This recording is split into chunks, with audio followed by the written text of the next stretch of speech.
আসসালামু আলাইকুম আপুরা, কেমন আছো সবাই? তো চলো আজকে তোমাদেরকে দেখাবো আস্তর ব্লাউজের পার্ট আপু কিভাবে সেলাই করি। দেখো, আমি আবারও বলছি, আস্তর ব্লাউজ কয়েকভাবে তৈরি করা যায়। আজকে একটা ফাঁকিবাজি সিস্টেম দেখাবো। এই সিস্টেমে যদি তুমি আস্তর ব্লাউজ সেলাই করো তাহলে তোমার অনেক কাজ কমে যাবে। যেমন গলার পট্টি আলাদা করে সেলাই করতে হবে না, কোমরে আলাদা করে হাতের কাজ করতে হবে না, অথবা মেশিনে সেলাই করতে হবে না। আমরা এক ঢিলেই দুই পাখি মেরে ফেলতে পারবো। আপু চারপাশ দিয়ে দেখো কি সুন্দরে সেলাই করে আস্তরের কাপড়টা সহ সেলাই করে নিছি। এখন দেখো মাঝখান থেকে কেটে নিচ্ছি। এটা আমার কাছে সবচাইতে সহজ পদ্ধতি মনে হয়। তবে হ্যাঁ, কিছু কিছু কাজ আবার এভাবেও করলে হবে না, অন্যভাবেও তোমাদেরকে করতে হবে।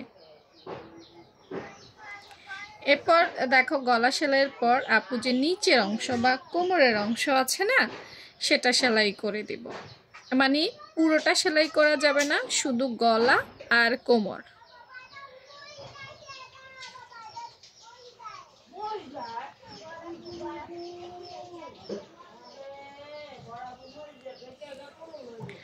দেখতে পাচ্ছ আপুরা, একটু দেখতে থাকো। আসলে এই বিষয়গুলো সেলাইগুলো দেখে দেখে শিখতে হয়। আপু কথা কম বলার চেষ্টা করছি, তোমরা একটু দেখে দেখে শেখার চেষ্টা করো।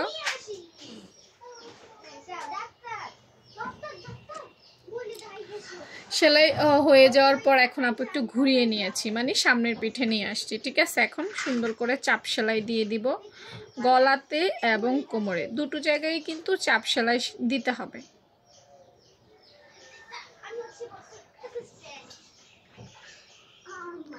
চাপ সেলাইটা দিলে সেলাই মজবুত হবে এবং ফিনিশিংটাও একদম ভালো আসবে।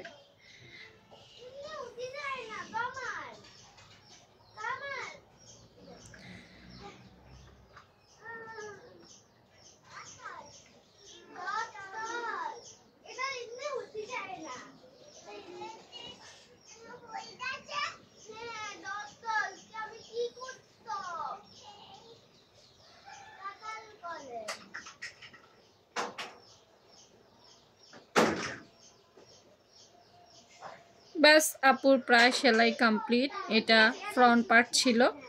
তো নেক্সট আপু টিকেনগুলো আবার তোমাদেরকে দেখাবো, সেজন্য তোমাদেরকে অপেক্ষা করতে হবে।